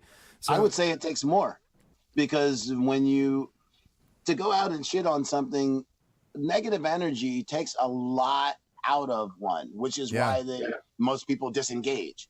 But when you're doing something that, instead of shitting on somebody else's idea, when you're doing something that you actually believe, you're so empowered. Like, you're enthused, you're engaged. Yep.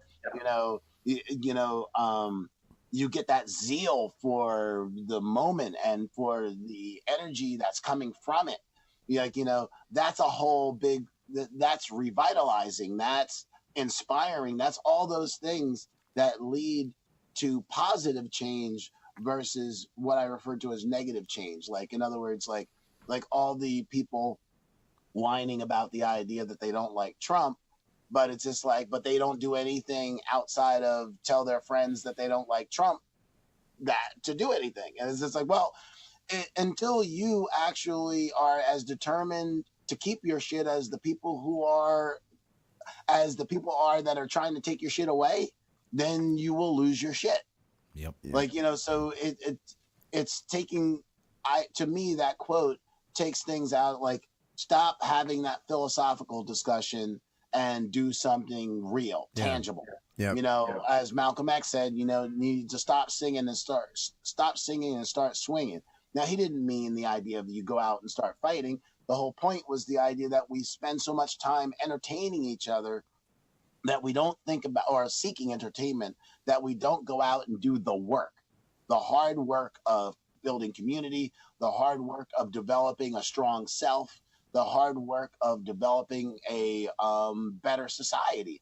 These are the things that people just give lip service to, but when it comes down to what those things that have to happen, and like, okay, like, you know, showing up, you know, you got to show up. Yeah. And then like, you know, people had walked past the same place, the same community garden, the same beat up community garden for years that I renovated and redesigned. It was like, you know, and people just walk by going, somebody ought to do something. Somebody ought to, somebody.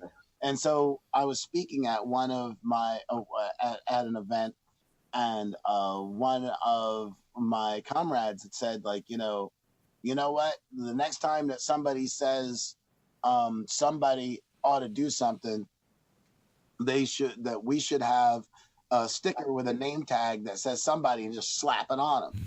Like, you know, like, you're the somebody, like, you seem passionate about it. Well, we'll get to work, you know? And so that, like, to me, that's what the whole idea of what Buckminster Fuller did in his life, how he did that. And that's not a problem. That, to me, is like, he actually found the perfect solution for himself to engage radical new ideas, and created a platform for himself, which was why, you know, here he was, an old man, and he's going around lecturing to like huge crowds of, he loved talking to kids. Yep. He loved talking to kids and high school people. Like, college was like the high end of like the ages he seemed to like to engage. He seemed really inspired talking to young kids that weren't dumbed down yet by what they can't do in society, and thinking, and like, think radical new visions. Like, think radical. Maya Angelou had talked about that you need to think of radical, what was it? The idea of to be radically persistent in being oneself. And, you know, that it doesn't mean that everybody's going to like you, or in country terms, it doesn't mean that everybody is going to like you. Right. You know, but you can sleep well at night knowing that, like, you are your truest self, not the biggest freak, not the biggest this, just the idea that you are radically yourself. You are the embodiment of what you bring. You are the best version and the embodiment of what you bring to the table as a singular person. Because I always believe that, like, you can give a vision to a billion people.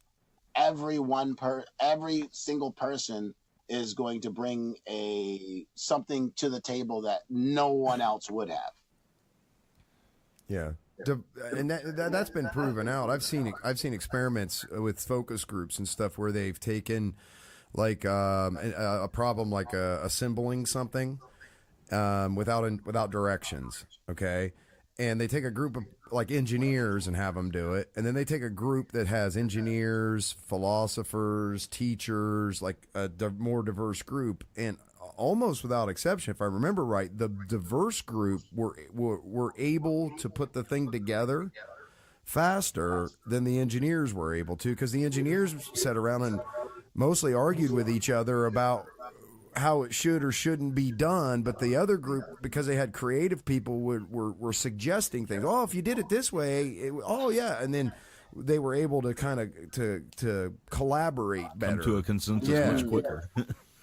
It was really fascinating because I guess at first look I'd be like, oh yeah, the engineers will, that makes perfect sense because of what the composition of the group was, but that's not actually the case in application. So man, hey, we've been at like 2 hours and 10 minutes of this. Is there anything in particular coming up or anything like that we didn't get a chance to hit on that you want to talk about? I don't want to. definitely the documentary "Killing the Joke" is that's the newest thing that we're gonna that will be out first. Let me word it like that: the newest thing that will be out first. And so, working on that has been awesome. It's been a bizarre process after all the people and situations and things that I've documented, to then do a documentary about a close friend. Was a weird thing, and bandmate. So that was bizarre. But it's an interest. I feel that people will enjoy the perspective of seeing not only behind the scenes in what comprises ministry, but really what or John specifically, because it's about him, not necessarily about ministry, but also the idea of the take that it shows of the industry itself, of the entertainment industry, and the components that typically don't get covered when most people are just focusing on the mayhem aspect, and either mayhem or conflicts or whatever. And so I really look forward to getting that out in the world, and Abstinence going back out on the road, or going out on the road. Is not like we do a lot of shows. It takes a lot to do what we do live, and most venues either don't facilitate that, or right.